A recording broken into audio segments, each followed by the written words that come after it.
आणि प्रचंड उत्साह आहे भोरच्या लोकांमध्ये। भोर मतदारसंघ कुलदीप कोंडे आल्यामुळे पूर्णपणे एका वेगळ्या पद्धतीने उल्लसित झालेले आहे आणि म्हणून तिथे मोठे मोठे प्रवेश देखील आहेत, भोर तालुक्यातले प्रवेश देखील आहेत। आणि मग ती नियोजनाची बैठक होती। त्याचप्रमाणे हवेली खालचा जो भाग आहे त्या हवेली तालुक्यातल्या सर्व गावांची कशी रचना करायची, काय विषय आहेत या बाबतीतली महत्त्वाची बैठक झाली। शिवतारे असं देखील नाराज आहेत कारण काल तुम्ही स्टेजवर नव्हतं, त्या ठिकाणी कोण नव्हतं स्टेजवर? तुम्ही नव्हते असं काय तुमचं आता तुम्ही मीडियात की काय?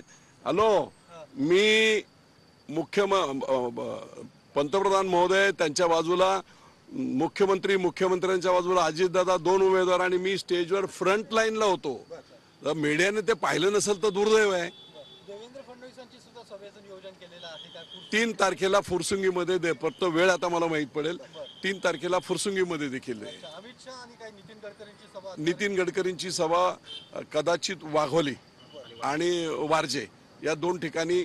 अमित शहांचं सुद्धा आता ते चाललेलं आहे, पण अमित शहा साहेबांची सभा आहे आणि गडकरी साहेबांचं, कारण वाघोलीला ट्रॅफिकचा प्रॉब्लेम आहे त्यामुळे। बाकी काय वातावरण एकूण? एकदम बेस्ट, 100% विक्रमी मतदानाने सुनेत्राताई जिंकणार। मी स्पष्टपणे सांगितलंय की सुनेत्राताईंची उमेदवारी जाहीर झाली, त्यांचा पायगुण एवढा चांगला आहे की उमेदवारी जाहीर झाल्याबरोबर उपमुख्यमंत्री अजितदादा अख्ख्या बारामती लोकसभा मतदारसंघातले प्रश्न घेऊन मांडायला सुरुवात झाली, निर्णय घेतील आता अधिवेशनामध्ये। त्यामुळे सुनेत्रा वहिनींचा पायगुण फक्त उमेदवारी डिक्लेअर झाल्यावर एवढा आहे, तर मग खासदार झाल्यावर काय होईल जरा कल्पना करा। धन्यवाद।